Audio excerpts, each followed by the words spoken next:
안녕하세요. 김호준입니다. 정의당 김종대 의원이 군형법 개정안을 발의했습니다. 92조 6항 동성애 관련 조항 때문입니다. 현행 군형법은 영내가 아니라 사적 공간에서 합의된 관계도 처벌합니다. 김 의원은 이를 성적 자기결정권과 사생활 자유의 침해라고 지적합니다. 유엔에서도 이 조항은 이미 2차례 폐지 권고를 한 바 있죠. 그런데 이 개정안 때문에 김 의원 사무실은 엄청난 항의를 받고 있다고 합니다. 우리는 흔히 동성애자를 반대한다는 표현을 씁니다. 이 표현이 왜 문제가 되느냐. 존재를 반대할 수는 없는 거죠. 빨간색을 반대한다. 말이 안 되죠. 마찬가지 이유로 흑인을 반대할 수 없습니다. 흑인을 싫어한다 표현만 가능한 거죠. 생각해보면 실제로는 그렇게 싫어하는 걸 반대한다고 표현하는 겁니다. 왜 싫어하느냐? 다르니까. 인간 본성은 다른 존재를 두려워합니다. 두려운 게 싫고 그리고 혐오가 되는 거죠. 그러니까 이 논란의 본질은 존재하는 소수자들을 다수가 자신과 다르다는 이유로 혐오하여 그들의 시민적 권리를 제약할 수 있는가? 결국 이 문제입니다. 이 문제에 관한 사회적 합의와 입법은 아마 오랜 시간이 걸릴 것이고 진척은 더딜 것이며 논쟁은 격할 겁니다. 어느 나라에서나 그랬습니다. 먼 길 떠나는 김종대 의원의 권투를 빕니다. 김어준 생각하겠습니다.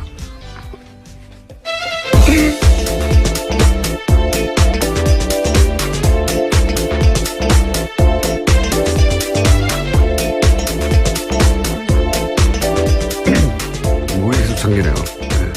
시사인의 김은지입니다. 자, 목을 풀지 않았더니. 예, 월요일 아침부터 많은 분들이 깜짝 놀라시겠습니다. 네, 목을 풀고 시작했어야 되는데, 저희 책임 PD가 얼굴이 제가 마음에 안 들어가지고 쳐다보다가. 갑자기 왜 그쪽으로 가십니까? 그러니까요, 그냥 생긴 게 마음에 안 들어요. 자, 첫 뉴스는요. 네, 북한이 오늘 새벽 탄도미사일로 추정되는 발사체를 발사했습니다. 합동참모본부에서 밝히길 북한은 오늘 오전 5시 39분 강원도 원산 일대에서 동쪽 방향으로 불상의 발사체를 발사했다라고 밝혔습니다. 이어서 대통령이 관련 상황을에게 즉시 보고했고 오늘 오전 7시 반에 NSC 상임위 개최하겠다라고 알렸습니다. 6월 말로 예정된 걸로 알려진 이 한미 정상회담, 그 전에 제가 보기에는 앞으로 더 쏠 것 같아요. 예. 최근에 중국과의 관계도 이제 북한이 안 좋은데, 한중 관계가 이제 사드 이전으로 정상화되면 더욱 북한 입장에서는 압력을 받을 테니까 그런 목적도 있는 것 같고, 그 전에 그래서 계속 존재감을 드러내는 이런 미사일 발사가 있지 않겠는가. 속 보니까 여기까지밖에 전달해 드릴 내용이 없고, 좀 구체적인 내용이 나오면 내일 또 다루기로 하고, 다음 뉴스는요?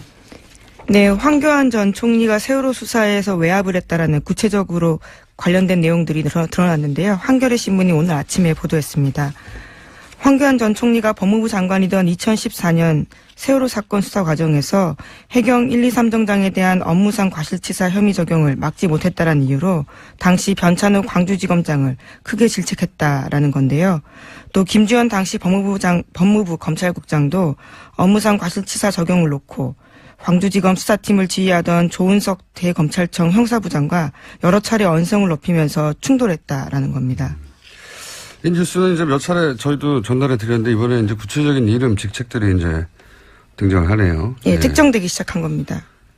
그 내용은 간단하거든요. 해경 1, 2, 3정, 그러니까 세월호 침몰 당시 가장 먼저 도착했던, 그런데 이제 탈출 방송을 했다고 처음엔 거짓말했다가 나중에 알고 보니 안 했던 그 해경 1, 2, 3정에 대해서 업무상 과실치사 혐의를 광주지검에서는 적용하려고 했는데, 근데 그걸 박근혜 정부에서는 막았다는 거죠. 네, 계속 윗선에서 방해했다라는 겁니다. 왜냐하면 이제 업무상 과실치사가 되면 정부 책임이 되니까, 당시 박근혜 정부는 이게 단순한 해상 교통사고다. 교통사고인데 무슨 정부 책임이 있느냐라고 프레임을 짰는데, 그게 아니라 해경이 업무상의 과실치사를 했다라고 하면 이제 정부 책임이 되기 시작하는 거죠. 이걸 네. 끝까지 막으려고 했고 그 정황이 이제 구체적으로 누가 어떻게 방해했는지가 네. 이름까지 계속 나오는 겁니다. 나오기 시작한 거네요.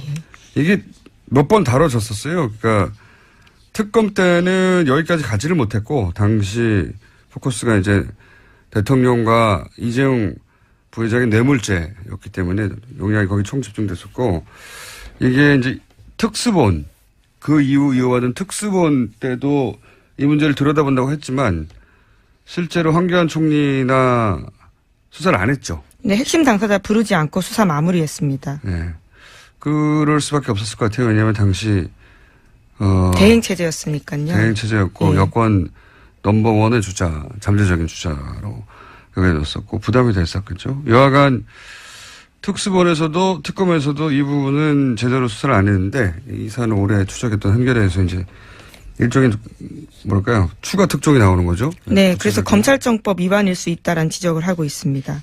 검찰청법 위반이라는 건 원래 이제 구체적 사건에 대해서는 법무부 장관이 검찰총장만 지휘 감독할 수 있는데 그렇죠. 이건 개별 사건에 대해서 여러 사람이 계속해서 압박했다 이런 내용입니다. 그리고 나서 압박을 당했던 왜냐하면 결국은 황교안 당시 법무부 장관 더 거슬러 올라가서는 박근혜 정부의 뜻을 거스리고 일선지검에서 이걸 적용을 했거든요. 예, 그렇죠. 법무상 과실치사로 적용을 해버렸더니 무슨 일이 벌어졌느냐.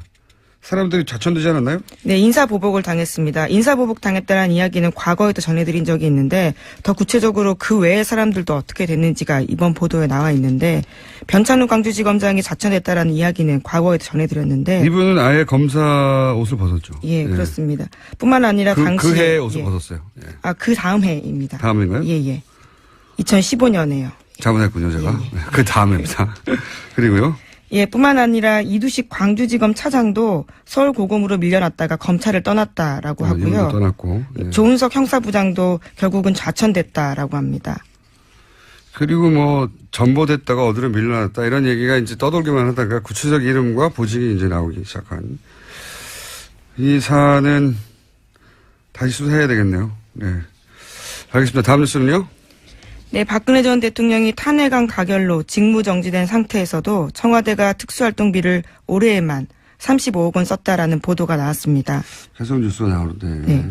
그런데 예산을 관리하는 박근혜 정부의 총무비서관이 이 돈을 박 전 대통령이 쓴 게 아니다라고 밝혔는데요. 황교안 권한대행과 비서실장 이하 직원들이 썼다라는 겁니다. 그러자 총리실에서 반발했는데 황 대행이 쓴 일은 없다라고 주장하고 있습니다. 그러니까 수십억 원의 돈이 나갔는데 썼다는 사람은 없는 상황입니다.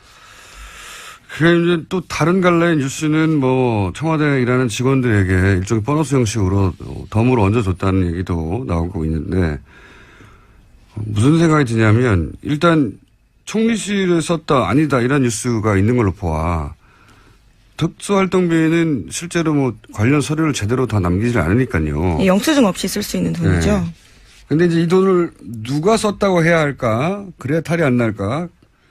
그런 고심의 흔적이 있어요. 총리실에서 썼다라고 저쪽에서는 아니라고 하고 아니라고 하는 뉴스가 맞을 것 같아요. 왜냐하면 총리실에 있는 특수활동비를 쓰지 왜 청와대 걸 땡겨 쓰겠습니까? 예. 그러니까 이런 뉴스는 뭐랄까요? 누가 썼다고 하지? 이런 고심의 흔적이 보인다. 총무비서관은 이제 격리 역할을 하는 거거든요.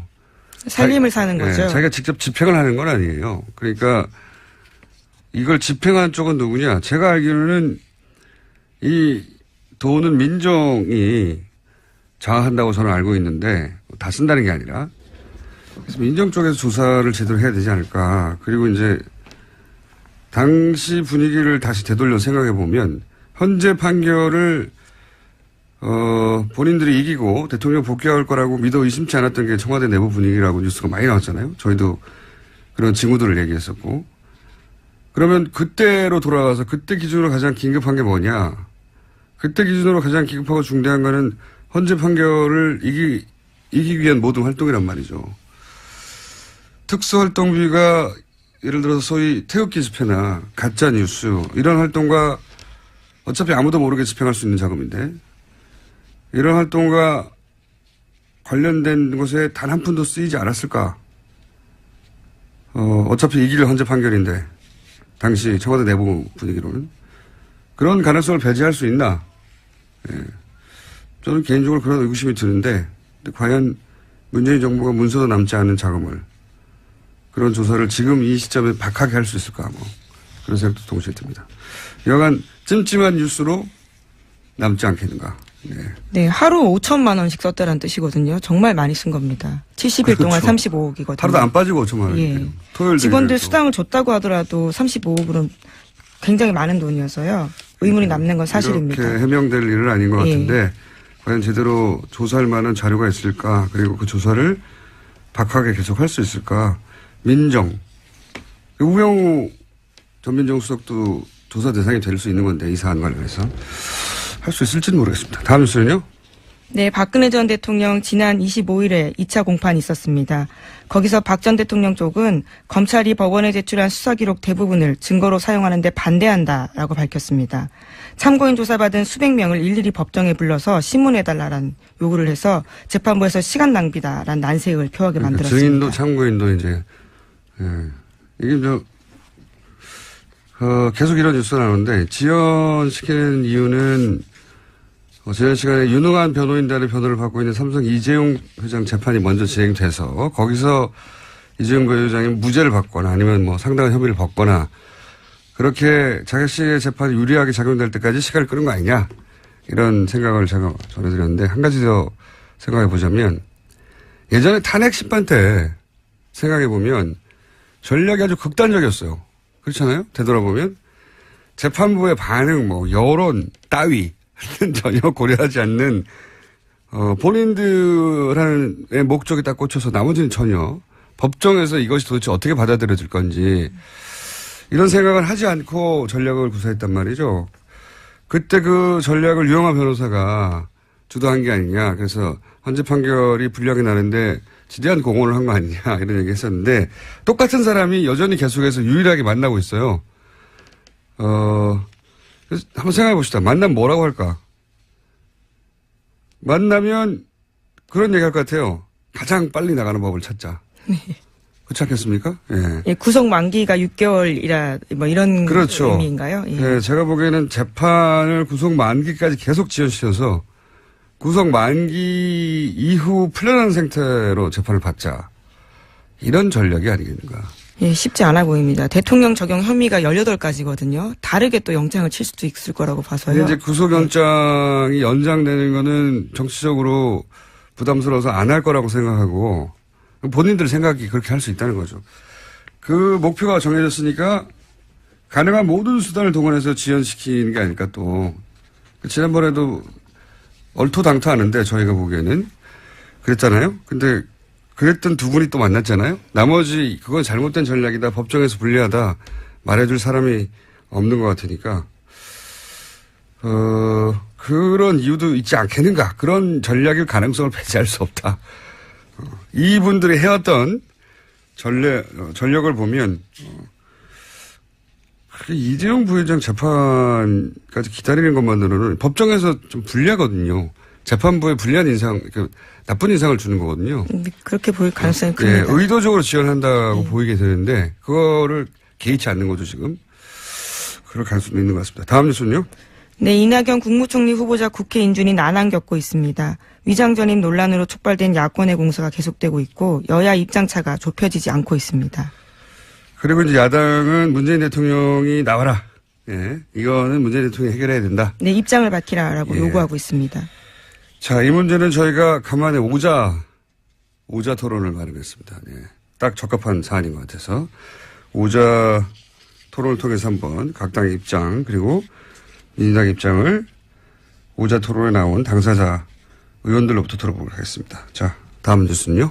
네, 서훈 국정원장 후보자가 국정원 댓글 사건을 조사하겠다고 밝혔습니다. 국정원의 보수단체 지원 의혹 등에 대해서도 사실관계 살펴보겠다라고 했는데요.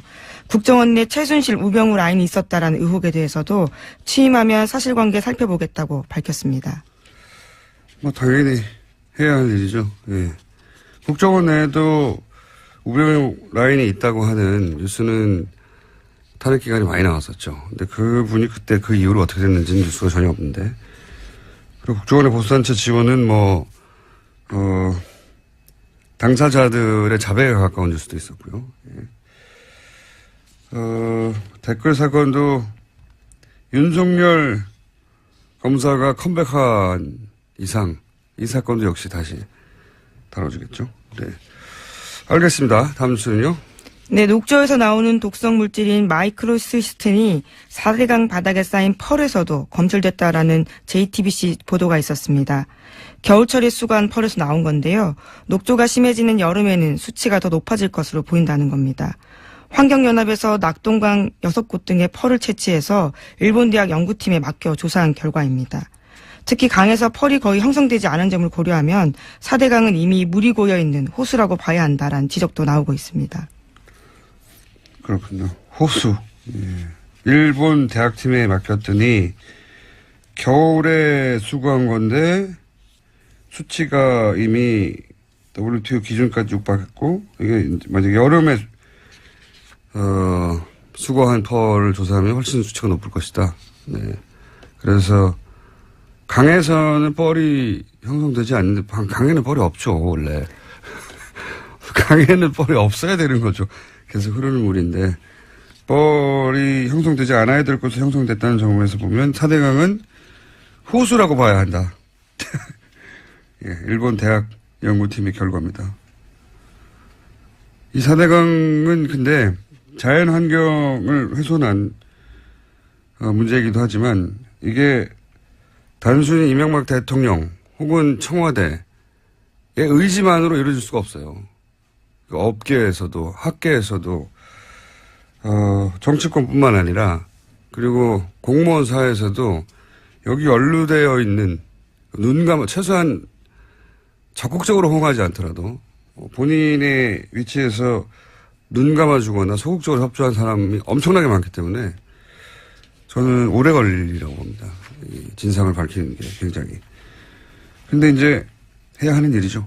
네, 환경단체에서도 4대강 인명사전 같은 거 만들어 놓은 게 있거든요. 거기 보면 말씀하신 인물들에 대해서 나온 것들이 있습니다. 근데 그건 이제 그 밖에서 바라봤을 때 책임 소재고 실제 이제 문재인 정부가 감사를 통해서 내부 감사를 통해서 밝혀질 일들은 그보다 더 클 수도 있고 또 밖에서 보기에는 이 사람이 책임자였는데 알고 봤더니 훨씬 더 중요한 인물이 있었을 수도 그렇죠. 있고 그렇게 밝혀져 가겠죠. 근데 인물 중심으로 갈 수는 없지만 인물을 다 배제하고 갈 수도 없는 큰 사건이다. 예. 이렇게 큰 일이 어떻게 순조롭게 이루어졌는지 다음에 이런 일이 없기 위해서라도 그 결정 과정 전체를 다시 되짚어 봐야 되는 것 같습니다. 자, 다음 수는요. 하나 정도 더 할 수 있을 것 같은데. 네, 트럼프 대통령의 러시아 스캔들 파문이 맞사위이자 핵심 측근인 큐시너 백악관 선임 고문에게 옮겨붙고 있습니다. 탄핵론도 점점 확산되고 있습니다. 미국 워킹턴 포스트는 제러드 큐시너가 지난해 12월 달에 뉴욕 트럼프 타워에서 주미 러시아 대사를 만나 정부 간 비밀 대화 채널을 구축하자라고 제안했다고 보도했습니다. 점점점 몸통으로 가고 있네요. 예. 그동안은 보좌관이나 특보 이런 얘기였는데 이제 가족으로 가네요. 예.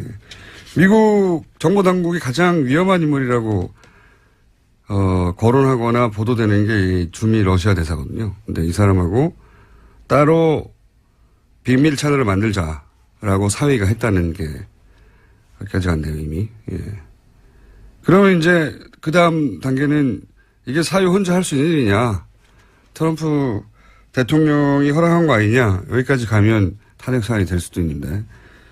실제적으로 탄핵하긴 어렵죠. 정치적 지형이 현재는 예, 그렇습니다. 하원, 상원 다 공화당이 다수당이기 때문에.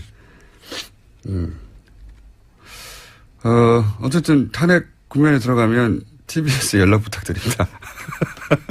저희가 탄핵 보도에서는 전 세계적으로 앞서가는 방송이기 때문에. 자, 오늘 여기까지 하겠습니다. 시사인의 김은지였습니다. 감사합니다. 대선 기간 아주 핫했던 코너입니다. 오자토론. 저희가 앞으로 긴급 사안이 있을 때마다 청와대만 NSC를 수집하는 게 아니다. 뉴스 공장 5당 안보회의를 저희가 사안이 있을 때 긴급히 소집하기로 했는데 오늘 소집 날짜가 잡혀가지고. 5분을 모셨습니다. 이제는 일당이 아니라 이제 여당이 됐기 때문에 첫 번째로 소개해드리겠습니다. 더불어민주당 이철희 의원 나오셨습니다. 안녕하십니까. 네. 자유한국당 정유섭 의원 나오셨습니다. 네, 안녕하세요. 네. 국민의당 송금주 의원 처음으로 나오셨습니다. 네, 안녕하십니까. 바른정당의 진수희 전 의원 나오셨습니다. 네, 안녕하세요. 저희가 애정하는 의원님입니다. 정의당의 진수희 전 의원이 애정하는. 저거 아니고? 예. 실망이에요. 엄청 좋아했는데. 급실망. 네, 정의당 이정미 의원 나오셨습니다. 네, 안녕하세요. 이정미입니다. 자, 오늘 주제는 간단합니다.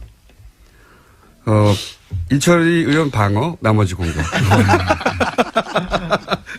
저는 이정미 의원을 믿습니다. 권력을 주란 말이에요. 자, 그러면 이제 우선, 여당이 됐으므로, 네. 이철희 의원님께서 이낙연 총리 후보자 인사청문회가 이렇게 문제가 되고 있는데, 이거 어떻게 해야 되느냐. 여당의 입장을 대변해 주신 다음에 얻어 터지시는 시간 갖도록 하겠습니다. 자. 제가 이낙연 총리 후보자 청문위원으로 참여했던 사람이라 쟁점이 뭐였는지는 잘 알고 있고요. 또 이게 과연 이제 그야말로 낙마시킬 사유냐 아니냐에 대해서는 뭐 제가 그 야당 청문위원들하고도 얘기를 해봤는데 그럴 사유로 보시는 분들은 없는 것 같아요. 그러나 전체적으로 대통령이 공약한 사항에 대해서 가장 중요한 첫 번째 인사부터 못 지킨 거에 대해서 문제제기하는 거기 때문에 청와대도 그 점에 대해서는 솔직히 인정을 했고요. 또 임종석 비서실장이 해명성 사과를 했기 때문에 저는 약간의 시간만 좀 지체될 뿐 크게 보면 협치의 틀은 저는 유지될 거라고 봐서 청와대나 저희 여당이 적극적으로 야당을 설득하고 또 인사청문회 기준이라 그럴까요? 인사 기준에 대해서 협의를 해 나간다면 원만하게 풀리지 않을까 싶습니다. 자, 이렇게 낮은 자세로 목소리마저 약간 비굴하고 제발 봐달라며 여당에 대한 이철희 의원의 이야기가 있었고요. 여기 대해서는 뭐 지금 예. 순서대로 할 필요가 없기 때문에 말씀하실 분은 손들어서 말씀하시면 됩니다. 예. 예. 누굽니다고 말씀해 주세요. 자유한국당 정유섭 의원입니다. 예. 저도 이낙연 그 지사에 대해서 굉장히 의외였어요. 이게 4선 의원이시고 지사 지내고 그래가지고 그렇게 흠결이 없을 줄 알았는데 사람은 역시 털어서 먼지 안 나는 사람 없다. 그래가지고 완전한 사람은 없는 것 같습니다. 이낙연 의원이 과거 기준에 의하면 당연히 부적격이죠. 총리로서 그 도덕적인 흠결이 분명히 나왔습니다. 그것도 한두 가지가 아니라 여러 가지가 나왔어요. 그렇기 때문에 당연히 부적격인데 이거를 그러면 어떻게 할 거냐. 지금 뭐 엊그제 임종석 비서실장이나 우원식 여당 원내대표 얘기했듯이 지금 내각을 빨리 구성해야 되고 국정 안정을 해야 되는데 지금 총리 인준 가지고 이렇게 끌 거냐 하는 그런 문제가 있어요. 그래서 저희는 생각이 이게 어쨌든 정치적인 타결이 있어야 되겠다. 정치적인 해법을 모색해야 되겠다. 흠결은 있지만 지금 상황을 봐서 이거를 인준하는 것에 관해서 정치적으로 각 당에서 협의를 해서 결론을 내줬으면 좋겠다 그렇게 생각을 합니다. 그러니까요. 그 결론을 어떻게 내려야 하는 거죠? 그럼 뭐 이제 우리 당에서 요구한 거는 뭐 대통령 유감 표명이다. 그다음에 어떤 기준을 세워라 뭐 이런 게 있었잖아요. 그런데 그런 조치들이 안 돼 있으니까 뭐 오늘 본회의하기 전에 각 당 원내대표들이 만난다든지 또는 대통령 하고 뭐 상의를 한다든지 해서 어떤 해법을 찾아야죠. 그냥 갈 수는 없잖아요. 대통령 사과가 아니면은 절대로 안 된다. 이게 입장인지 아닌지부터 궁금해요. 예. 원내대표끼리 만나야죠. 일단. 한 걸음 물러서신 듯. 예. 이게 빨리 굉장히 없애버려. 합리적이신데요. 네. 굉장히 합리적이시고 지나치게 합리적이어서 재미가 왜 그랬어요 오늘? 전쟁을 치러올 줄 알았는데 이렇게 예. 스무스하게. 대선 때처럼 이렇게 치고받고 해야 되는데 다들 한쪽은 비굴하고 한쪽은 합리적이고. 자, 이 사안, 그래서 대통령이 꼭 나와야 되는 거지. 왜냐하면 언론에서는 항상 계속 대통령이 사과해야 된다는 게 야당의 입장처럼. 어떻습니까? 제가 좀 말씀드릴까요? 네. 예, 바른정당의 진수입니다. 이 문제는 임기 초기에 뭐 대통령의 높은 지지율로 그냥 적당히 덮고 넘어갈 문제는 결코 아니고요. 아마 여당도 그럴 생각은 아닌 것 같아서 이제 다행인데. 네.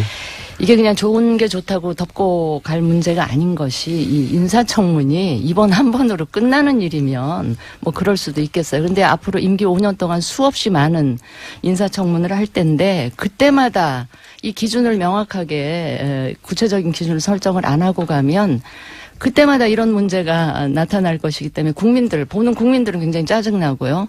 그 당하는 정부나 청와대나 여당 입장에서도 굉장히 피곤할 일이다 이렇게 생각을 해서 차제 물론 이제 이 조각이나 총리 인준이 조금 며칠 더 걸리더라도 이걸 좀 구체적인 기준, 그러니까 적용할 수 있는 아주 이 기준을 좀 분명히 구체화해놓고 가는 게 서로에게 좋겠다 이런 생각을 하고요. 저는 개인적으로 이 대통령께서 후보 시절에 이 5가지 기준을 너무나 구체적이고 분명하고 단호하게 이야기를 하시는 걸 보고 저 개인적으로는 좀 불안했어요. 저거 지키기 굉장히 힘들 텐데. 해보신 그다음에 분으로서. 예. 장관도 해보신 분으로서. 다른 공약하고는 달리 이거는 취임하자마자 그렇죠. 나타나는 일이기 때문에 저렇게 해서는 안 될 텐데 내심 불안했는데 이제 그게 현실로 예를 들어서 닥쳤습니다. 위장전입 같은 경우에요. 용어가 네, 굉장히 무섭긴 한데. 예. 그러니까 제가 이제 다행히 예. 국정기획위원회에서도 그렇고 여당 입장에서도 좀 더 구체적인 기준을 마련하겠다고 나오니까 그건 다행이고요. 네. 그거를 해야지 안 그러면 그렇죠. 지금 뭐 이 정부는 다를 줄 알았는데 막상 굉장히 신선하고 굉장히 여성도 많이 예. 등용하고 그래서 국민들이 박수 치는데 뚜껑 열어보니까 이런 상황이라서 다들 네. 이제 실망이 됐을 텐데 조금 예컨대 위장전입의 경우는 부동산 투기 목적 이외에 다른 네. 거는 좀 용인해 이렇게 주자든지. 풀어주는 네. 거라든지 국정 문제도 아들의 경우 병역 기피의 의도가 있지 않은 경우는 조금 풀어준다든지 이런 기준하는 기준을 좀 문제죠. 구체화하는 게 필요하고요. 지금 대통령 사과가 꼭 필요하냐 안 하냐 예, 이 예. 문제는 이게 지금 후보에서 대통령이 되신 지 정말 얼마 안 되셨잖아요. 그러니까 예. 국민들 기억 속에 그 약속한 게 너무나 분명하고 우리 흔히 하는 얘기로 잉크도 안 마른 뭐 이런 거기 때문에 대통령께서 꼭 사과가 아니라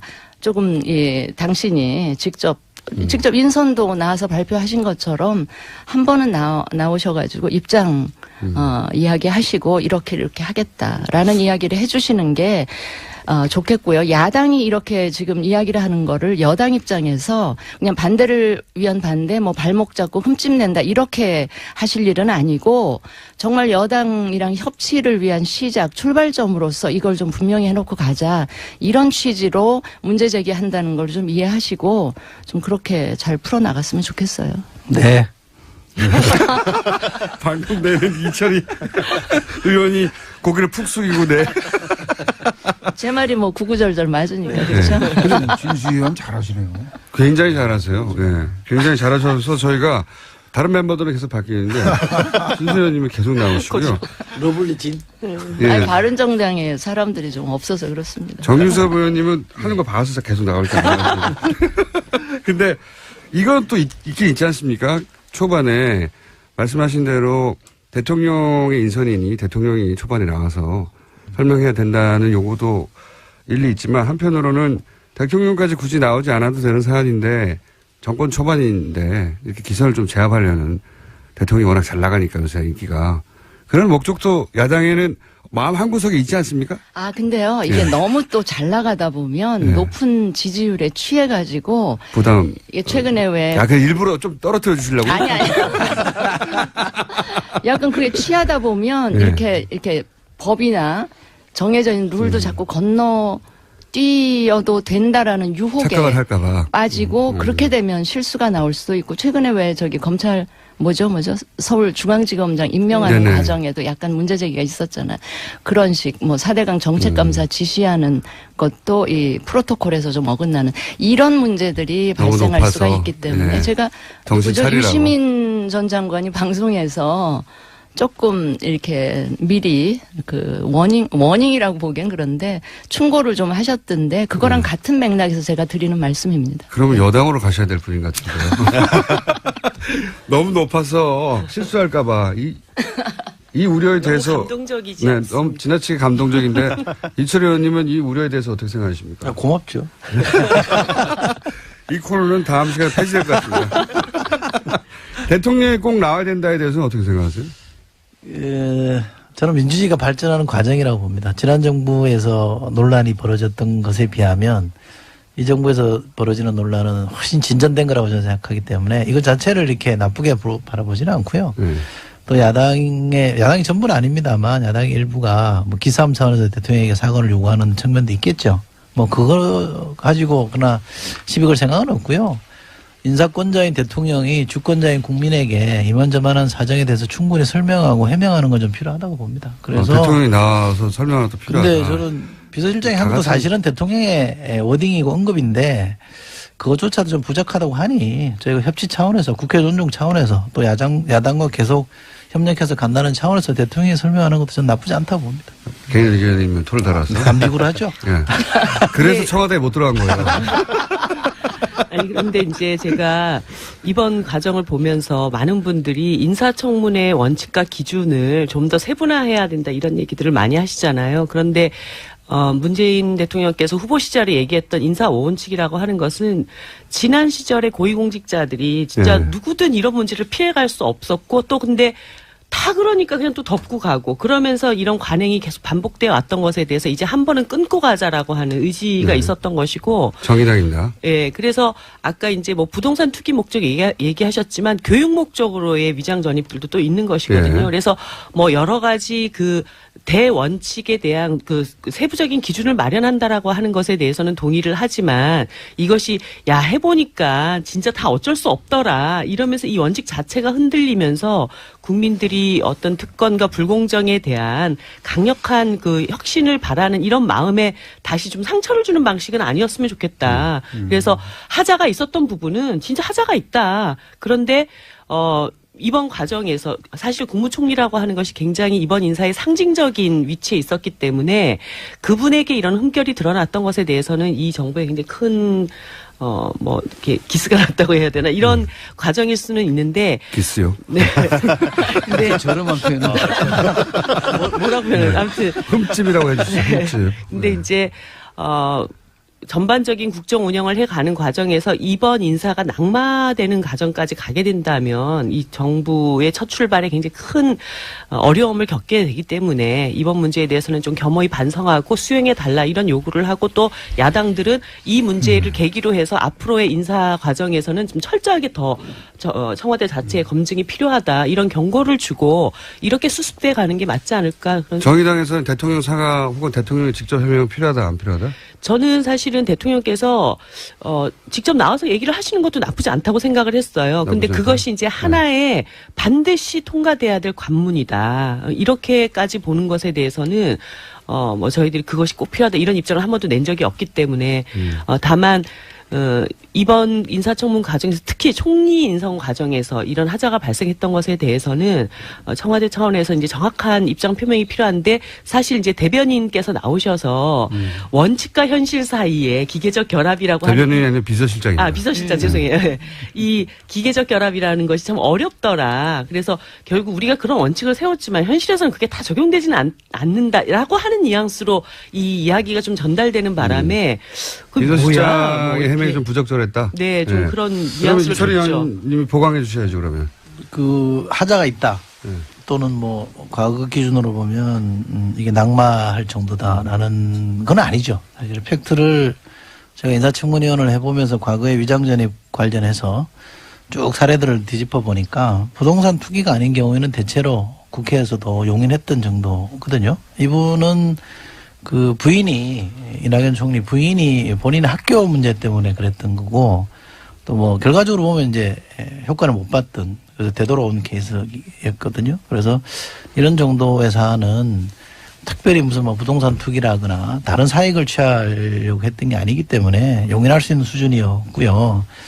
큰 하자라 그러는데 좀 굉장히 섭섭하게 들립니다. 예. 아니, 큰 하자는 아니고요. 아니 말씀하시고 제가 말씀을 드릴게요. 아니, 진수입니다. 아니, 그러니까 근데 이게 하는 인사에 과거 정부하고 비교를 아니, 물론 하면 안 되고요. 그렇습니다. 과거에는 그런데 부동산을 사랑해서 했다는 분들도 있었어요. 아니, 대통령 본인의 해명이, 예. 입으로 얘기한 이제 원칙하고 달라진 그 어쨌든 점 때문에. 대통령이 공약을 했기 때문에. 예. 아니, 그러니까 근데 제가 그 드리고 부분을 싶은 좀 정리를 말씀은 해야 될 것 같아요. 송금주 의원님 네.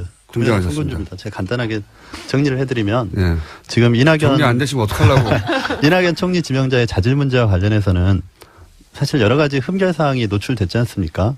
근데 이제 그 부분에 대해서 야당들에서 새 정부의 조각 문제가 있기 때문에 그 크게 문제 삼지 않겠다는 입장으로 이미 정리가 됐습니다. 그래서 그 하나하나를 터치해가면서 뭐 위장 전입의 문제에 있어서 전 것과 다르다 이렇게 말할 수는 없는 것이고 사실 민주당에서 뭐 이명박 박근혜 정권 때 위장 전입으로 사퇴시킨 사례도 굉장히 많지 않습니까? 그래서 결국 이낙연 총리 자체의 자제 문제는 별도로 하고 이제 위장 전입과 관련된 문재인 대통령의 기존 발언과 현 문제에서 어떻게 적용할 것이냐의 문제에 그냥 집중을 해야 될 것 같아요. 그래서 그 문제에 있어서 우리가 어떻게 접근할 것이냐의 문제인데 자꾸 우리 추미애 대표께서 다른 말씀을 하신다는 거죠. 국민의 결과 야당의 결이 다르다. 이렇게 발언을 하셨어요. 아마 국민들의 대략 한 최근 여론조사에 따르면 70% 가까이는 큰 문제 없이 통과시켜야 된다고 하는 아마 이제 정부 지지율이 높다 보니 이제 그렇게 나왔겠죠. 그래서 다른 사실 이 야당들이 그런 말을 한것 같은데요. 통과가 안 된다. 이번에 절대 이낙연 총리는 안 된다. 이런 입장이지는 그렇죠. 않은 것 같아요. 맞습니다. 안 된다기보다 예. 통과시키려면 뭔가 좀 더 상징적인 제스처가 있어야 된다 이런 건가요? 그렇죠. 그런 것 같습니다. 이게 지금 협치의 어쩌면 상징적인 출발점이잖아요. 그러면 그러니까 협치라는 것도 네. 정부 여당이 야당이 그 협조할 수 있는 명분과 분위기를 네. 만들어줘야 이게 협치가 시작이 되고 그럼 대통령이 진행이 예를 되는 거기 들어서 때문에. 야당 원내대표를 다시 지난번처럼 방문해가지고 협조를 구한다든가 뭐 이런 건가요? 저는 뭐 아니, 반드시 그럴- 대통령이 그렇게까지 뭐 네. 어떤 조치를 취해야 된다. 이렇게까지는 생각하지 않습니다. 다만 다만 의견이 다르네. 제 생각은요. 예. 이렇습니다. 이철희 제가 의원입니다. 아까 그 민주주의의 발전 의원님 목소리가 그렇게 유명하지 않으시거든요. 말씀 이철희 의원님도 말씀해 주셔야 돼요. 예. 이게 지금 방어를 해야 될 입장이라. 예. 지자체의 자세도 낮고요. 저 오자솔은 대선 때는 이렇게 고개를 들고 그냥 사방팔방 덤비기만 해야 막 다 두드려 팰 테니 이런 표정이었는데 지금은 고개를 푹 숙이고 어깨가 그 후보로서 사실은 국민 눈높이에 맞추기 위해서 5대 기준을 마련한 것부터가 저는 진전이라고 보고요. 또 대통령이 되고 나서 사실은 야, 그때 얘기하고 지금 얘기하고 다르더라. 어쩔 수 없다. 너무 발목 잡게 하지 마라. 이렇게 청와대가 나오지 않은 것만 해도 저는 상당히 진전된 자세고 이 문제에 대해서 야당의 목소리를 들으려고 하고 그러면서 이 기준의 자체도 좀 과했던 측면에 대해서는 좀 고치겠다. 이런 설득하는 과정이 저는 상당히 좀 차별화된 지점이라고 봅니다. 그런 정도로기 때문에 국민들이 약간의 흠결에도 불구하고 해줘야 되는 거 아니냐 이런 여론이 많은 것 같고요. 저도 완전 완벽하다 이렇게 주장하는 건 아닙니다만 집권 초기고 지금 인수위 없는 지금 집권이잖아요. 그러니까 이게 총리도 지금 없어요. 그러니까 이 인사 제청을 할 사람도 없는 상황이라 굉장히 난감한 국면이거든요. 근데 지금 북한은 미사일 계속 쏘고 경제 위기는 계속 가중되고 있기 때문에 이런 점을 좀 감안해 주십사. 지금 청와대나 정부 여당도 막 큰 소리 치는 게 아니라 우리도 좀 반성할 대목이 있다라고 하는 거니 좀 대성적 차원에서 좀 풀어달라 이렇게 말씀드리고 있는 거지. 우리가 국민 눈높이와 왜 야당 눈높이가 다르냐 이렇게 흔히 말하듯이 급박하는 건 아니니까 그렇게 오해하지는 마시고요. 좀 도와주십시오. 송금주 의원입니다. 아니 저도 100% 동감합니다. 네. 그런 분에 동감하는데 이철희 의원이 아니, 근데 도와주시는 건 처음 봐가지고요. 납작. 아니 보니까 역시 여당이 됐습니다. 과거의 여당이 결하고 비슷한 북한 미사일 나오고 경제 위기 나오고. 근데 사실 과거의 여당이 이렇게 납작 엎드리지는 않았어요. 그렇죠. 우리가 뭐가 잘못했는데 그러면서 끝까지 협박했죠. 버텼지. 감사합니다. 민생 때문에 아니, 그래서 당신들이 예. 이철희 의원님 방금 발언과 다 과거 얘기하지 별도로 맙시다. 미래 얘기를 해야지 왜 과거 얘기를 해요. 그러니까 저 청와대 비서실장 나오셔서 바로 조치를 취하신 거는 합당하다고 생각합니다. 근데 이제 잠깐만요. 네. 자유한국당 정유섭 의원님이 과거 얘기는 하지 맙시다라고 하신 거죠. 예, 예. 목소리를 아직 사람들이 모르기 때문에 목소리 지문이 아직 귀에 안 박혔어요. 아니, 저는 그래요. 과거에. 아니, 발음 타이밍은 아니고요. 발음은 송금주 의원님이 하셔야 되는데 목소리 툭 튀어나와서 다 웃었는데 왜 웃었는지 목소리만으로는 모르실 것 같아서 제가 설명을 드린 거고요. 예. 계속 할까요? 네네. 네, 송금주 의원입니다. 청와대 비서실장이 직접 신속하게 나와서 입장을 발표하신 건 잘하신 것 같아요. 그리고 이제 그렇기 때문에 논의의 물꼬가 튀었고, 아까 이철희 의원님 말씀하신 것처럼 이 문제가 인준을 안 하는 것까지 가지는 않을 거라고 저는 생각합니다. 또 국민의당 입장에서도 적극적으로 호남 출신이어서 그렇지 않습니다. 이 정부, 문재인 정부가 잘하길 바라는 마음에서 지금 여러 가지 하자나 흠결에 대해서 적극적인 입장을 밝히지 않는 건데요.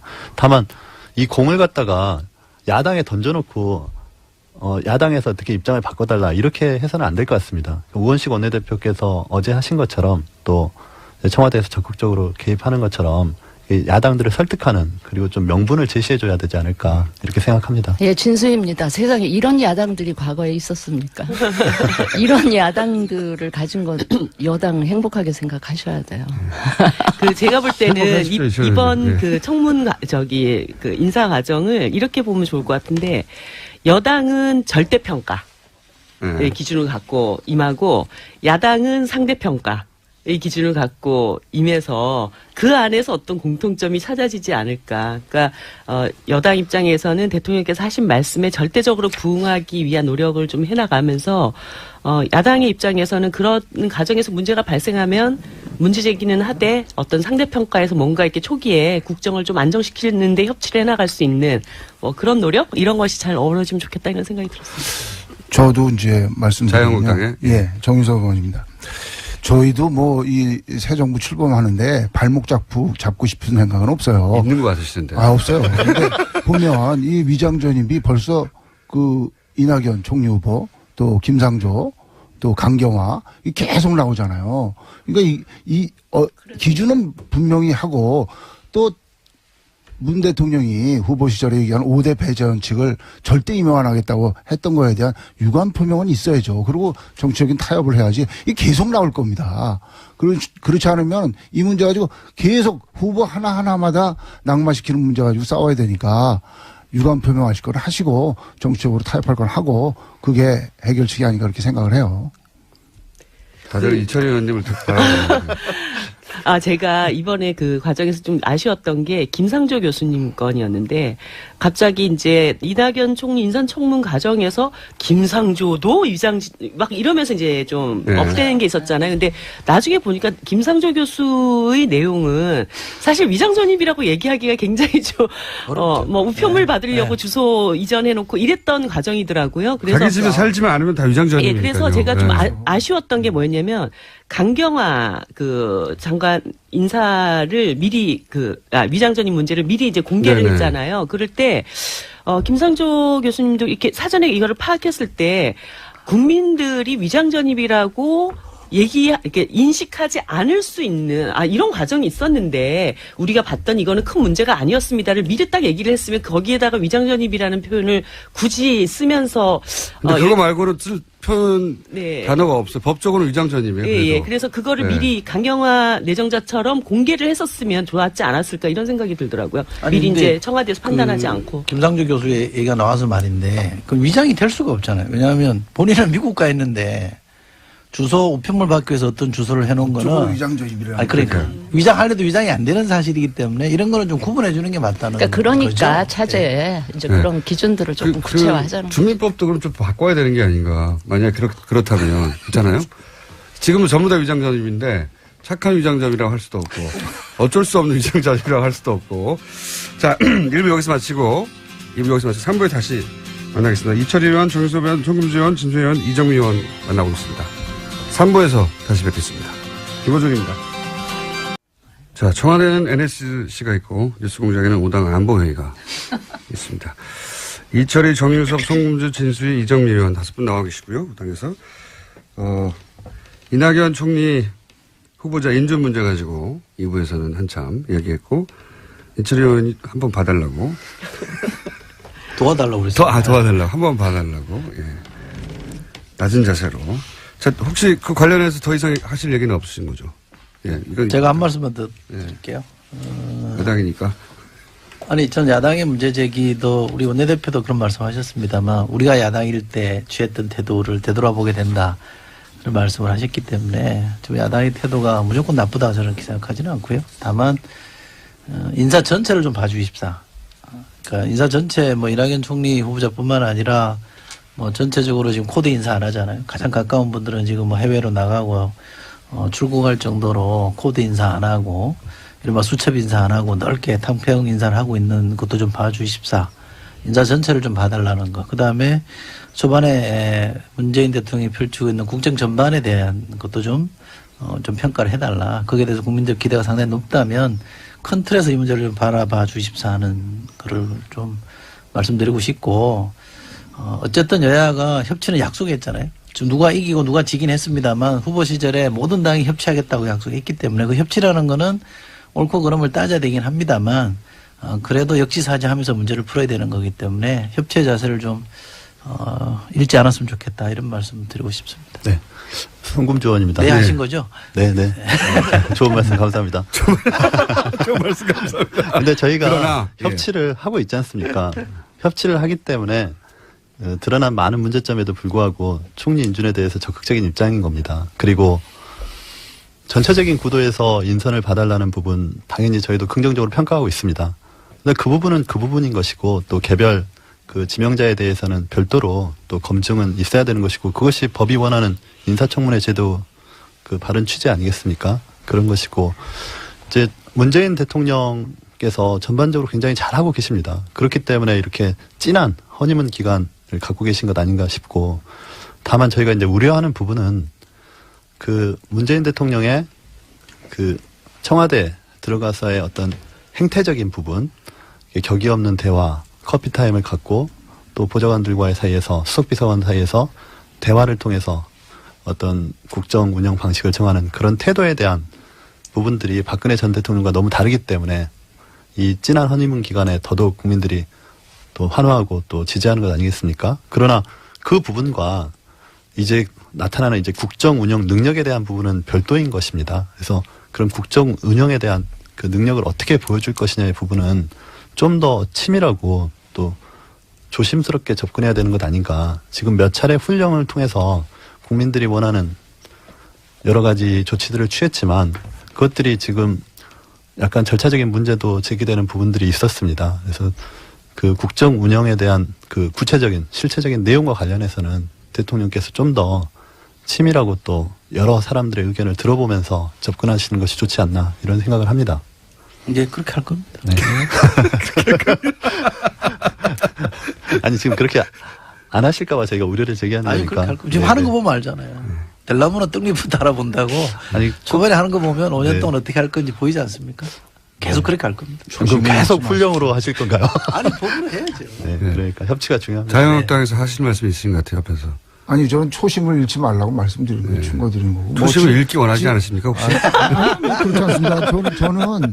저는 지금까지 대통령들이 계속 실패했기 때문에 그로 인해서 국민들이 민생에서 보는 피해가 많았어요. 그래서 제발 좀 이번에는 성공한 대통령 되기를 바랍니다. 그게 무슨 정당을 떠나서 국가와 국민들을 위한 것이기 때문에 그걸 뭐 실패한 대통령 이런 거는 절대 원하지 않습니다. 한마디만 훌륭하십니다. 말씀드릴게요. 진수입니다. 협치 강조를 하시니까 다시 한번 드리는 말씀인데 협치에 야당이 협치할 수 있도록 하는 명분과 분위기는 여당이 만들어 주는 게 우선돼야 되고요. 그리고 협치를 야당한테 무조건 강요하시는 거는 좀 안 맞다. 아까 이제 너무 비굴한 자세라는 얘기를 들으셔서 그런지 모르겠는데 아까 송금주 의원 하시는 얘기 그렇게 할 겁니다. 라는 자체가 다시 자세가 조금 건방져졌어요? 알겠습니다가 아니고 그렇게 할 겁니다. 아까 너무 이렇게 비굴했나? 이러면서. 제가 약간 걱정되기 시작했어요. 어떻게 얘기해야 되는 거죠? 무릎 꿇고. 그렇게 해야죠. 네. 예. 정의당에서는 또 할 말 없어요, 별로? 네. 이 부분에서 일단락. 예. 제가 문자가 많이 와서 그 요즘은 이제 게스트들이 나오면 사람들이 다 쳐다봐요. 맞춤형으로 질문. 예, 다 쳐다봐가지고 정유섭 의원에 대해서 저도 몰랐는데 1년 전 세비를 납부하겠다고 저도 기억이 잘 안 나는데 새누리당에서 약속을 했다고. 근데 그게 이틀 후래요. 예. 저 말씀드리겠습니다. 1년 뭐 잘잘못 그 말씀을 드리는 게 아니고 당시 이제 김무성 대표 시절에 저희 당 홍보국에서 여러 가지 공약을 내면서 여기에 대해서 동의를 하느냐. 당연히 당 후보로서 동의를 하죠. 그래서 이름을 올렸던 거고 또 뭐 당대표였던 김무성 대표가 대표 사인해서 이제 광고까지 했던 거고. 그러니까 당 홍보국에서 정한 일을 따른 건데 그렇다면 지금도 당에서 결정해줘야지 개인 보고 어떻게 이거 어떨 거냐 묻는 것은 그건 뭐 맞지 않다고 보고요. 당에서 결정을 하는 대로 따르겠습니다. 근데 그 당이 없어진 상태라 가지고 지금 애매해진 거. 상호 변경되죠. 상호. 대표이사 구속. 어쨌든 그러면 이틀 후에 세비 당에서 결정을 해줘. 세비 반납하면 개인이 한 것은 아니니까. 개인이 당이 그런데 결정하면은 당에서 결정한 사안에 따라서 따른 1년 있다가 거니까. 반납합니까? 이거 엄청난 돈이에요. 지금도 당에서 결정하면 따라야죠. 그거야 뭐 그때 당시에 그걸 표정을 더 억울하세요. 좀 억울하죠. 뭐 내 공약서에는 그 내용 안 들어가 있어요. 내 공약서에는 안 들어간 내용인데 예. 뭐 당의 공약이 세전으로 합니까? 세후로 합니까? 잘 모르겠습니다. 제가 결정 안 한다. 이거 말하는 사람이 많아요. 근데 하필 이틀 후라 제가 한번 여쭤봤습니다. 그런 저도 몰랐는데 문자가 굉장히 많이 오네요. 이거 큰일 났어요. 문자 온다고 뭐 지금 문자 폭탄 뭐 한두 번 받아봤어요. 문자 폭탄에 대해서 하실 말씀 없습니까? 이철 의원님? 야당에서 문자 폭탄을 가지고 물론 이게 문자 폭탄이 아니라 유권자들이 문자로 참여하는 거다. 이런 견해도 있어요. 물론. 어쨌든 문자가 저쪽에 쏟아지는 것에 대해서 그 인사청문회 할 때 그 동료 의원들 중에 이렇게 질의하면서도 그 억울하다 이게 좀 과하지 않냐 이렇게 문제제기 하신 분들이 있었어요. 저도 뭐 사실은 문자를 받아본 사람이기 때문에 많이 받아보신 충분히 뭐 그런 말씀을 이해가 됩니다만 그 정치인으로서 이걸 이제 풀어내는 그러니까 문제제기하는 방식도 좀 약간 좀 이렇게 그칠지 않았으면 좋겠다라고 생각해요. 그러니까 심정은 충분히 공감을 하나 이 문제도 저는 크게 보면 정치의 실패 때문에 그렇게 그런 현상이 초래된 것이기 때문에 우리가 반성할 대목도 분명히 있는 거고 그걸 전제로 해서 조금 이렇게 뭐 욕설이나 너무 늦은 욕설이나 시간이나 단기간에 확 이렇게 몰아치듯이 하는 것에 대해서는 좀 걱정하는 바가 없는 건 아닙니다. 예, 자유한국당 정유섭 의원입니다. 저도 이제 문자 폭탄에 대해서 한 말씀 드릴 게 제가 최순실 게이트 그 청문위원이었잖아요. 하루 새에 10,000통을 받은 적이 있어요. 근데 이게 90% 이상이 욕설이고 비속어입니다. 그러니까 10,000통을 봅니까? 못 본데 처음 이게 제목만 봐도 욕설이에요. 이거는 건전한 비판이 아닙니다. 이건 비상식적인 행위고 이거는 뭐 대중 속에서 숨어서 공격하는 일종의 폭력행위예요. 그래서 이게 우리나라가 그래도 50년, 60년 민주주의를 했는데 건전한 비판하고 폭력행위하고는 다른 겁니다. 그래서 저는 이걸 뭐 어떤 사람은 이거는 뭐 정치 비판이라고 하는데요. 이걸 그런 식으로 무슨 양성화식으로 보면요. 이거는 국가가 천박해지는 겁니다. 좋은 말로 할 수 있잖아요. 좋은 말로.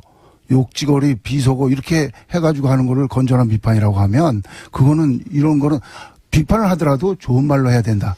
저는 그렇게 말씀드리고 싶습니다. 네, 제가 한 말씀 드릴게요. 네. 예, 국민의당 송금조 의원입니다. 저희도 이제 국민의당 제가 처음 문자 폭탄을 받아본 게 탄핵 발의 시점과 관련해서 네, 그때 한참 한 일주일 이상 받았습니다. 그리고 이제 간간히 문자 폭탄 오다가 최근 또 이낙연 총리 지명자 인준과 관련해서 받고 있는데요. 전반적으로는 이렇게 다시 단문자를 보내고 이렇게 왔다 갔다 의사소통을 해보면 자신들의 이제 정치적 의사를 표현하는 과정에서 좀 과도한 측면이 있는 것은 사실이지만 대화를 해보면 또 풀리는 면이 있습니다. 우리 입장을 설득하면. 그래서 제가 봤을 때는 지금 이제 앞으로 4차 산업혁명 시기가 도래하고 사실 통신이 굉장히 자유로워진 시점이기 때문에 국민들의 직접 민주주의에 대한 요구가 굉장히 커진다고 합니다. 뭐 많은 4차 산업혁명 관련 책에서 그렇게 얘기를 하더라고요. 그래서 그런 문자폭탄도 사실상은 과도기적인 상황에서 그러니까 국민들의 의사표현의 수단들이 이제 아직 정리되지 않은 단계라고 보이거든요. 직접 민주주의 형태가 이제 계속 의사표현의 방법으로 나타날 텐데, 그래서 그 부분들을 국회가 됐든 또 이렇게 뭐 시민사회가 됐든 좀 정리할 필요는 있는 것 같아요. 룰을 정해주는 필요는 있는 것 같은데, 여하튼 지금의 현상에서는 그 문자폭탄이라는 게 의원 개개인한테는 굉장히 심적으로 부담스러운 건 사실입니다. 그게 부담스러워 하는 걸까요, 아마? 아니 사실 이정미입니다. 네. 욕먹는 거 좋은 사람은 없죠. 저도 가끔씩 SNS 상에 자신이 지지하는 후보에 대한 조금 비판의 얘기를 하면 곧바로 막 여러 가지 이제 댓글들이 달리고 특히 특히 여성 정치인들한테는 그다음에 외모 비하 이런 것으로 이제 댓글을 달면서 이제 외모 비하는 저도 많이 당합니다. 그런 경우들을 보면 가슴이 되게 아픈데 한편에서는 이게 정치인의 숙명인가 이런 생각도 드는 거예요. 그러니까 그런 점이 있죠. 어떤 나의 이야기, 나의 정치적 행위에 대한 반응이 오는 것이기 때문에 그 반응은 그대로 일단 받아들일 수밖에 없는 것이다. 근데 이것을 뭐 고소를 해야 된다, 적발을 해야 된다 이렇게 대응을 하면서 오히려 유권자들이 내가 당신에게 일정하게 메시지를 보내는데 신호를 보내는데 왜 그것을 수용적 태도를 먼저 갖기보다는 이거를 밀쳐내고 마치 그것이 굉장히 범죄적인 행위인 것처럼 국민들을 몰아치냐 이런 이제 불만들이 있으면서 이게 증폭된다고 할까 이런 것이 있어요. 그래서 한편에서는 정치인들은 어쨌든 이 반응에 대해서 이것은 정치인들이 항상 노출되어 있고 자신의 모든 언행과 정책 행위들에 대해서 평가의 대상이다라고 하는 이런 자세를 갖추는 게 1차적이라고 생각이 들고 다만 이제 이 SNS가 굉장히 광범위하게 우리 사회를 지배하고 있는 속에서 유권자분들도 좀 더 민주적 방식으로 좀 더 순화된 언어로 자신의 의사를 표현할 수 있는 그런 어떤 노력들 이런 것들도 함께 해주셨으면 하는 게 이 방송을 통해서 또 그 일들을 하시는 분들에 대한 저의 바람이거든요. 네. 이런 건 있습니다. 근데 말씀하신 중에 숨어서 보내는 게 아니라 유권자들은 자기 번호가 노출이 돼요. 그러니까 만약에 숨어서 안전하다고 생각해서 익명의 게시판에서 올리는 글이라면 그렇게 비난할 수 있는데 이 사람들은 개별적으로 자기 번호를 노출하면서까지 하는 행위라 당사자들한테는 나름 고민을 하고 보내는 거거든요, 그게. 그런데도 불구하고 욕설을 보낼 때는 아마 면전에서 만나서 욕을 할 거예요. 아니 근데 이런 게 있더라고요. 지난 대선 때 우리 이제 심상정 후보한테 막판에 이제 사표론이 막 일면서 굉장히 과격한 언어로 막 문자를 보내시거나 그다음에 SNS에 댓글을 다셨던 어떤 한 분이 대선이 끝나고 난 다음에 심상정 대표한테 문자를 보내셔가지고 그때는 자기가 정말 정권 교체가 안 될까 봐 너무너무 마음이 불안하고 힘들어서 그런 얘기를 했는데 지금 와서 다시 이렇게 보니까 정신이 돌아오고 보니 너무 과한 언어로 그렇게 해서 죄송하다 이런 문자가 또 오시기도 하더라고요. 맞아요. 그분들 하나하나는 개별적 행동이라 모여서 보내자 하고 보내는 게 아니라 보내놓고도 고민하고 보낼 때도 고민해요, 실제. 근데 그런 사람이 그렇게 많은 거죠. 많더라고요. 네. 실제로 그렇게 많은 저는 거죠. 탄핵 전인가요? 개헌 논란이 있어요. 제가 개헌파로 찍혔는데 저는 개헌 입장이 아니었거든요. 개헌에 반대 입장이었는데 네. 누군가가 이렇게 캡처를 해서 보내준 거 보니까 개헌파 중에 한 사람으로 지목을 해서 누가 올려놨더라고요. SNS에서. 그래서 문자가 막 들어오길래 저는 개헌 아닙니다. 개헌에 동의하지 않습니다. 그리고 특히 대선 전 개헌은 동의하지 않습니다. 개헌 필요성은 인정하나. 이렇게 답장을 보냈더니 제가 잘못 알았다고 그렇다면 제가 죄송하다고 이런 문자를 보내는 거 보면 언어를 약간 격하게 쓰시는 분들이 있긴 하지만 대체로는 자기 주장을 하기 위해서 문자를 보내는 건 분명한 것 같아요. 근데 이게 어깨동무하고 어디 모여가지고 갑자기 확 보내는 게 아니거든요. 근데 그렇게 오해하기 쉽죠. 근데 한 번에 오니까. 중간에 정보를 좀 왜곡하시는 분들은 좀 있는 것 같아요. 그거는 조금 좀 주의를 해야 될 것 같아요. 칭찬 문자는 혹시 못 받아보셨습니까? 칭찬이요? 예. 칭찬도 있죠. 근데 칭찬은 한 1, 2%? 1, 2%.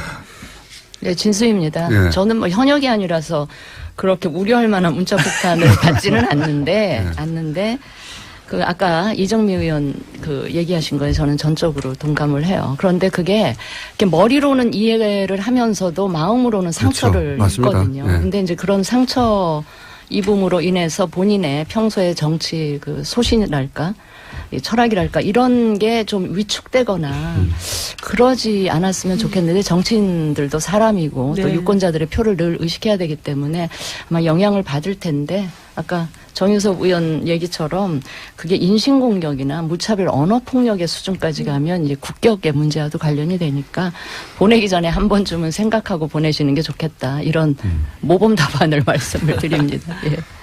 알겠습니다. 자, 시간이 별로 안 남아서, 열심히 잘못한 걸 얘기했으니까 혹시 칭찬할 거리는 없습니까? 20일째인데? 저는 진짜 하나만. 뭐 굉장히 뭐 여러 가지 얘기를 드리고 싶지만 특수활동비 문제 있잖아요. 특수활동비. 대통령의 특수활동비를 스스로 한 절반 가까이 없애버린 거. 이걸 딱 보면서 사실 저는 그게 이해가 좀 많이 안 됐어요. 그 수많은 돈을 영수증 처리하지 않고 공직자가 세금을 가지고 이렇게 마음껏 쓸 수 있다라고 하는 것이 과연 그렇게 써야 할 용처가 그렇게 많을까? 그렇게 많은 돈이 필요할까? 이 점에 대해서는 저는 이전부터 그것에 대해서 굉장히 좀 답답했었거든요. 근데 이번에 대통령께서 그렇게 선도적으로 이 문제를 딱 제기했다고 저는 생각을 하고, 그래서 뭐 국회에서도, 대통령께서 그렇게 하셨으니까 국회도 좀 약간 이 특수활동비 문제를 탁 털고, 국민들 앞에 좀, 멋진 개혁 이런 것들을 보여주면 좋겠다. 국회 특수활동비들이 많이 있잖아요. 그런 생각이 들었어요. 국회가 그렇게 좋아하지는 않을 것 같은데요. 아니, 그러니까 보면은 뭐 국회도 연간 한 86억 정도 쓰는 걸로 알고 있는데, 이렇게 되면 막 국회의장님한테 혼나는 거 아니야, 나. 아무튼 그렇게 그 세비를 영수증 없이 처리해서 쓸 수 있는 돈이 너무 과도하게 많은 거 아닌가?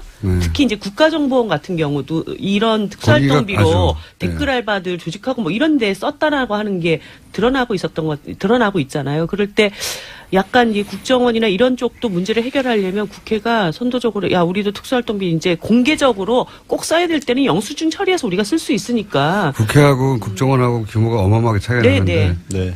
국정원이 거의 절반이더라고요, 특수활동비에. 그렇게 해가지고 국정원 그 특수활동비도 뭔가 제약할 수 있는 방안들을 국회가 좀 이끌어내고 이러면 좋겠어요. 청와대면 줄이면 안 되나요? 특수활동비 뭐. 알겠습니다. 예, 저는 없습니다. 진심입니다. 특수활동비가. 예. 잘한 거 글쎄요. 저는 이제 늘 정치하면서 네. 그러니까 우리 국민들은 아주 사소한 거에 감동할 준비가 늘 되어 있는데 왜 저 국민들을 감동을 못 시키나 하는 게 늘 제 답답함이었고 그랬는데 하여튼 문재인 대통령은 지금 그렇게 국민을 감동시키고 있는 거는 정말 박수를 쳐드리고 싶고 근데 이게 지금 상대평가 기간이다 보니까 상대평가. 예. 제가 생각하기에 이게 누가 됐더라도 전임 대통령이 워낙에 그랬기 때문에 다 박수를 받을 것 같긴 한데 뭐 문재인 대통령은 더 잘하고 계시고요.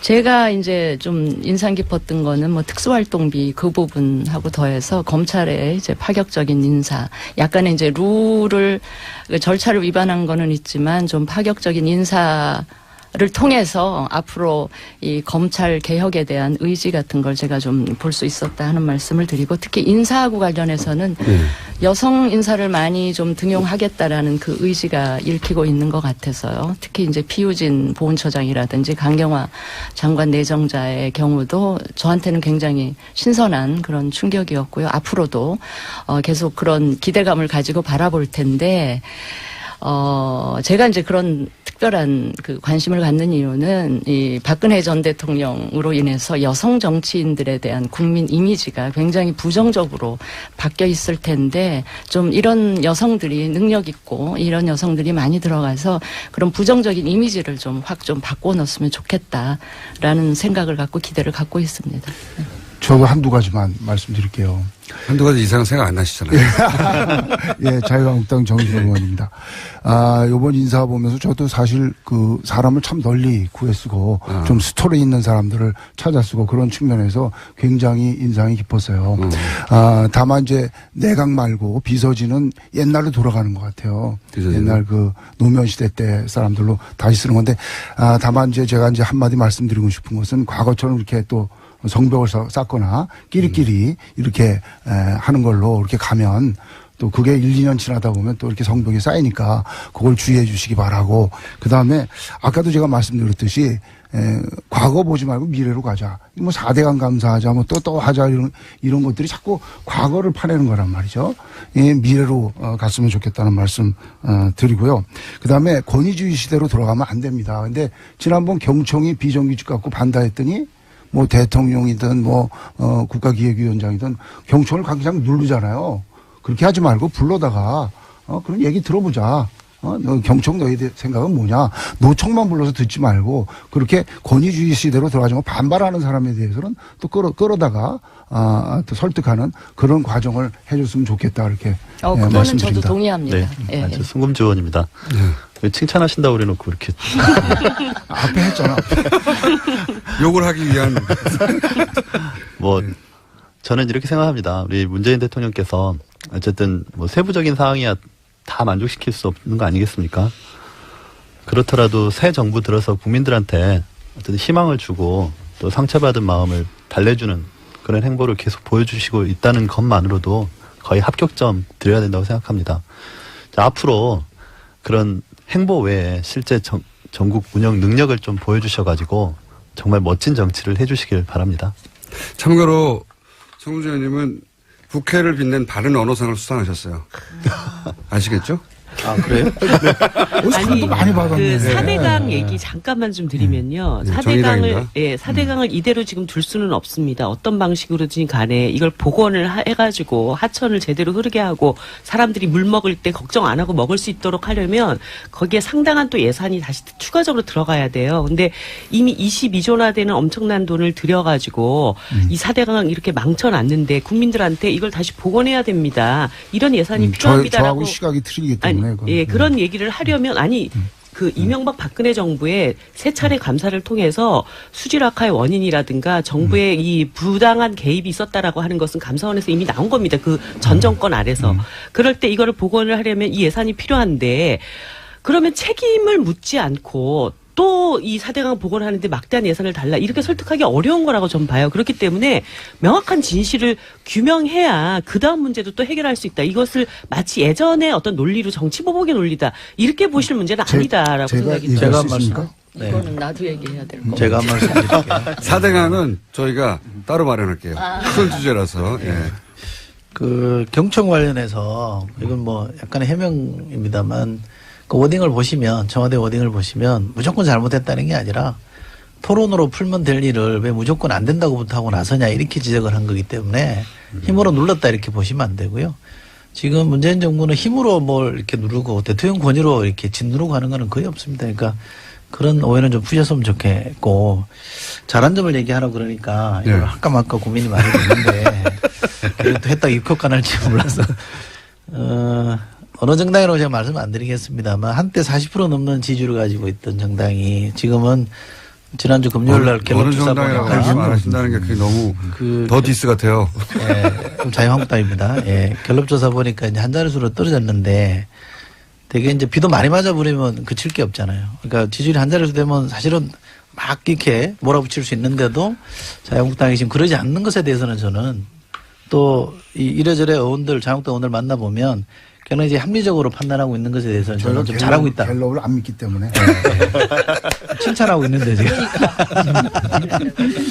그래서 그 합리성에 대해서 저는 상당히 좀 기대하고 있다는 말씀드립니다.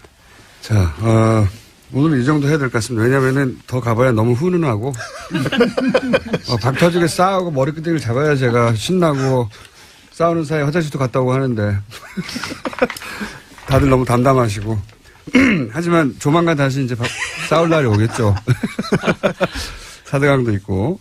4대강 하면 또 하실 말씀이 또 많은 분들이 많잖아요. 예. 알겠습니다. 이 4대강 해서는 또 편이 다르게 갈리겠죠. 예. 오늘은 여기까지 수공장에서 마련한 사안이 있으면 이분들을 즉각 모셔가지고, 예. 5당 안보회의를 하는 것으로.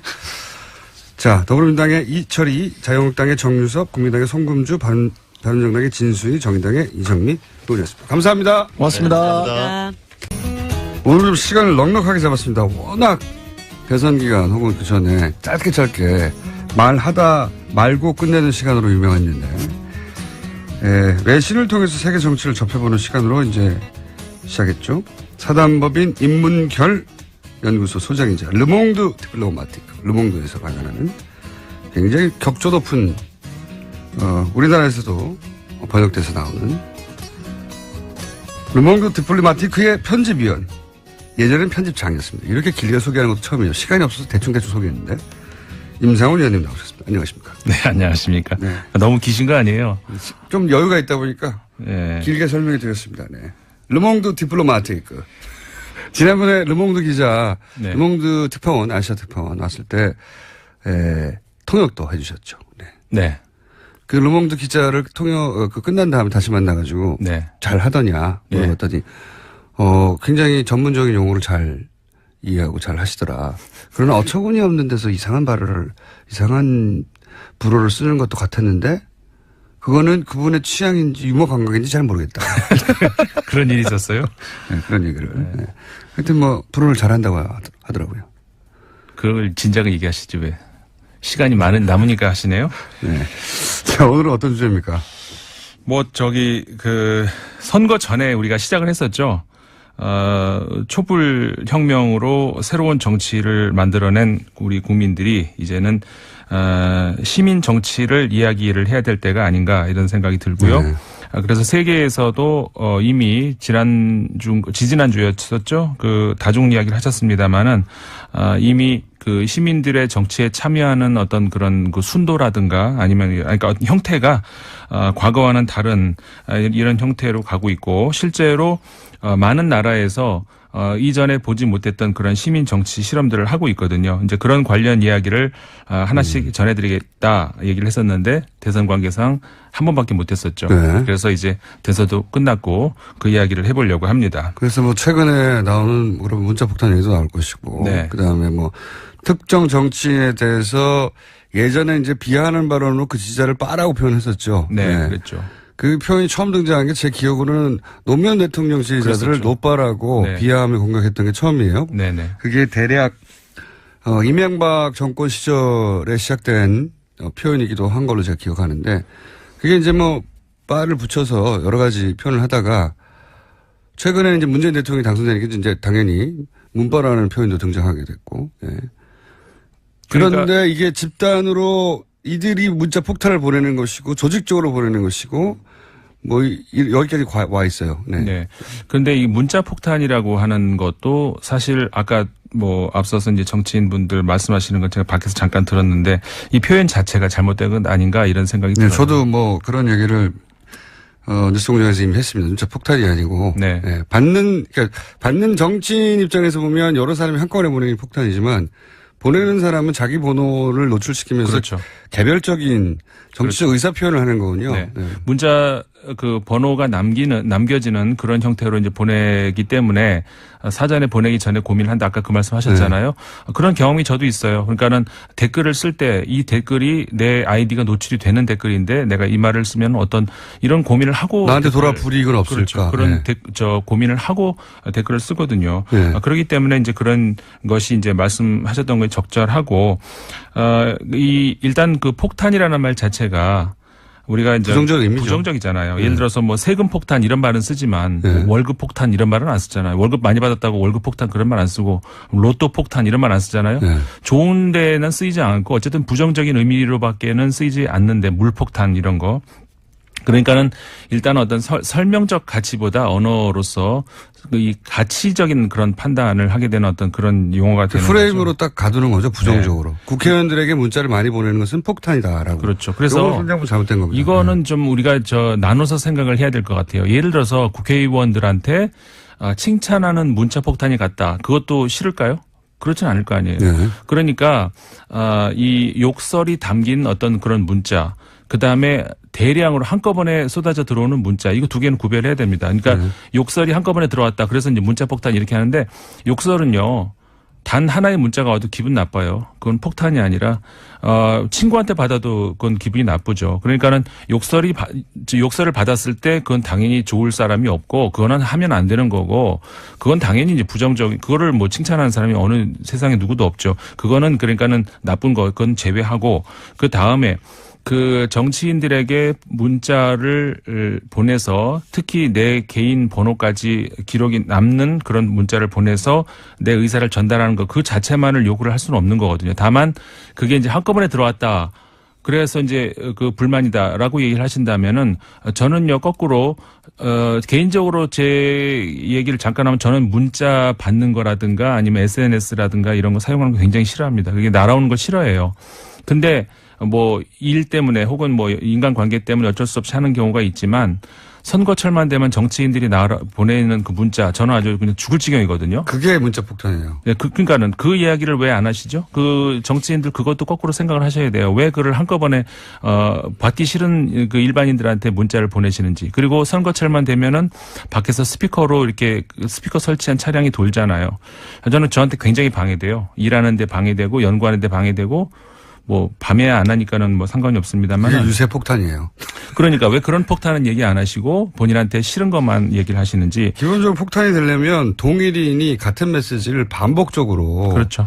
보내는 소위 매크로 네. 이 행위가 있어야 폭탄이라고 하는 거죠. 이 정치인들이 받는 거는 본인들은 한꺼번에 쏟아지니까. 그렇죠. 그러니까 이런 거잖아요. 보낸 사람은 한 번 보낸 거예요. 받는 맞아요. 사람이 여러 개. 그러면 선거도 마찬가지 아닌가요? 나는 한 표 줬는데 저 국회의원 받는 사람들은 수만 표, 수십만 표를 받는 거잖아요. 왜 그거는 그러면은 폭탄이라고 얘기를 안 하죠? 그러니까 득표 폭탄이죠. 그러니까 득표 폭탄 받는 거는 왜 안 싫어하세요? 그러니까 국민들의 한 사람 한 사람의 행위를 어떤 그 한꺼번에 나한테 왔다고 해서 비난을 한다. 이거는 적절하지 않은. 그래서 제가 이제 문자 폭탄이 아니라 문자로 항의하는 거거나 네. 문자로 참여하는 거거나 문자로 민심을 전하는 거거나 네. 그렇게 받아들일 자세가 돼 있어야 돼요. 그렇죠. 기본적으로. 그게 싫으면 스마트폰을 쓰지 마셔야죠. 아니면은 정치를 하지 말든가요. 네. 그러니까 욕설은 분명 아까도 말씀드렸듯이 단 하나의 문자가 와도 그거는 안 되는 거죠. 기분 나쁜 건 당연한 저는 거고. 사실 욕설도 하면 안 되는 거지만 어쩔 수 없이 하는 사람들도 있어요. 그 감정을 표현할 방법이 없어서 길 가다가 근데 그런 분들은요. 자기 전화번호를 노출하며 자기보다 훨씬 힘이 센 국회의원에게 그렇게 보내는 거거든요. 그렇죠. 가만히 생각해 보시면 내가 아는 어떤 국회의원에게라도 욕설이 담긴 문자를 쓸 수 있을까 생각해 보면 쉽지 않은 일입니다. 네, 그렇죠. 그 정도로 격해진 분들은 그 사람이 눈앞에 있으면 눈앞에서도 욕을 할 거예요. 네. 그러니까 그런 정도로 내가 하는 정치 행위가 국민들한테 혹은 유권자에게 격렬한 반응을 일으키구나. 이렇게 이해해야지 내가 자연인으로 욕을 먹어서 기분 나빠. 이렇게 하면 정치 못해요, 앞으로는. 맞습니다. 네. 어떤 의미에서는 그래서 그 문자 폭탄을 받으시는 분 있고, 문자는커녕 뭐 진짜 주목을 못 받는 정치인도 아마 있으실 거예요. 하태경 의원이 그런 말 했어요. 문자 폭탄 올 때가 좋은 거라고. 그렇죠. 그 말 하셨죠? 저는 그 전적으로 동의하는 것이 뭐 인터넷 써보신 분들 다 아실 겁니다. 내가 글을 썼는데 그 밑에 욕설이 달린 것하고 흔히 우리가 모플이라고 하죠. 네. 어떤 것이 더 기분이 나쁜지. 욕설 10개가 훨씬 나아요. 그 써보신 분들은 알 겁니다. 맞습니다. 그래서 이제 그런 이야기들을 겸해서 그 결국은 시민들의 그 정치 참여 이런 것들은 앞으로는 어떻게 그 빠져나갈 수 없는 그리고 이건 대세죠. 그래서 이건 전 세계적인 현상이 이제 앞으로 어쩔 수 없어요. 네, 맞습니다. 이렇게 변화갈 수밖에 없어요. 네. 그래서 다른 나라의 경우 시민의 그 정치 참여 이런 것들을 봐야 되겠는데 어디까지 갔느냐. 네. 오늘 같은 경우에는 아일랜드 사례를 하나 들어드릴까 싶어요. 아일랜드 같은 경우, 그러니까 그 이외에도 다른 나라들이 이제 많이 있는데 그 차차 소개를 해드리고요. 아일랜드 같은 경우에는 잠깐만요. 네. 어떤 분이 문자 폭탄이 아니고 문자 세례다. 오. 네. 국민들에게 그런 반응이 있다는 걸 고마워해야 한다. 무풀이 무서운 거다. 그렇네요. 네. 예. 문자 세례다. 네. 그 말 좋다. 진짜 문자 세례. 문자 세례. 문자 예. 민원. 네. 그러네요. 말부터 조심해야 되는 겁니다. 이게 사실 정치인들만 따질 게 아니라 요 프레임을 고스란히 용화해서 언론에서 계속 제목으로 쓰는 것도 큰 문제거든요. 예. 그렇죠. 제가 아까 말씀드렸잖아요. 그 설명적 기능보다 가치적인 기능이 있기 때문에 폭탄이란 말은 그런 말보다는 문자 세례예요. 좋네요. 그 말. 네, 문자 세례를 받았다. 뭐 그렇게 표현해도 되는 일을 꼭 정치인이 받은 정치인들이 이제 가장 먼저 만나는 게 기자들이고 기자들 정치를 만나서 기사를 쓰니까 문자 네. 폭탄이라고 표현하니까 아마 네. 부선에 쓴 것 같아요. 근데 그렇게 쓰지 말아야 한다 이제. 네. 문자 폭주까지는 제가 봐드리겠습니다.